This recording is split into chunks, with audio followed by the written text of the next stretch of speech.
does Flair have, it's impossible now, I know.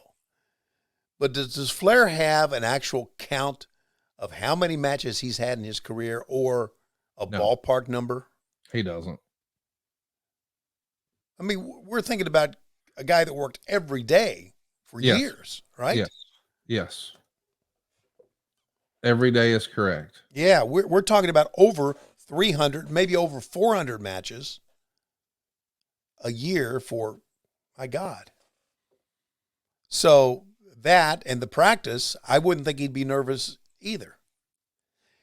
But there's probably a part of Ric Flair, just saying, knowing that the health scares that he has had, that he was nervous about if he would pull through.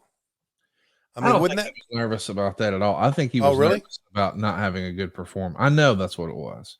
Okay. Like by the time people, and listen, I understood the concern at the time.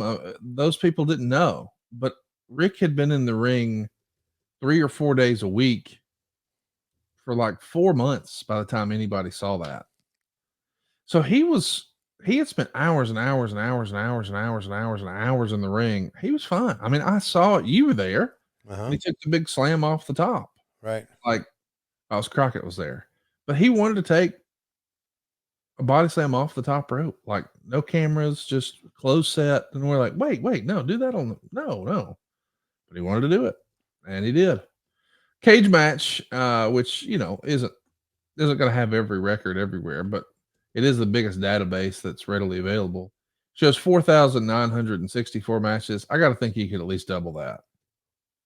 Yeah. But we should really think about that because, I mean, if Will Chamberlain's got a chance to knock out 10,000 ladies, I got to think Flair can do 10,000 matches. No doubt. Yeah. We've seen what 10,000 matches can do to a body, too. Because let's face it, I mean, I know Ric Flair is up there in age, but you can tell his body is taking bumps. Oh, for sure. Just the way he walks around. I saw him in Baltimore last weekend, and he walked by and he said something. I could just tell the way he's walking. He's doing quite well for someone his age and for all the bumps, but you could tell that he's taken plenty of bumps in his career. I think the exact same thing, but he says to me, I feel no pain. Really?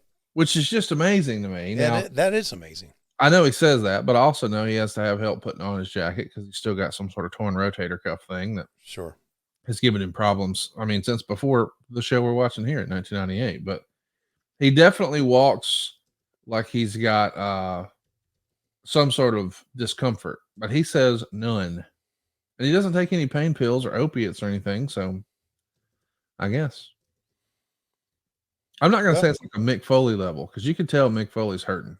Yeah. Right. Yeah. And all reports, Hulk Hogan is really hurting as well. Absolutely. Yeah.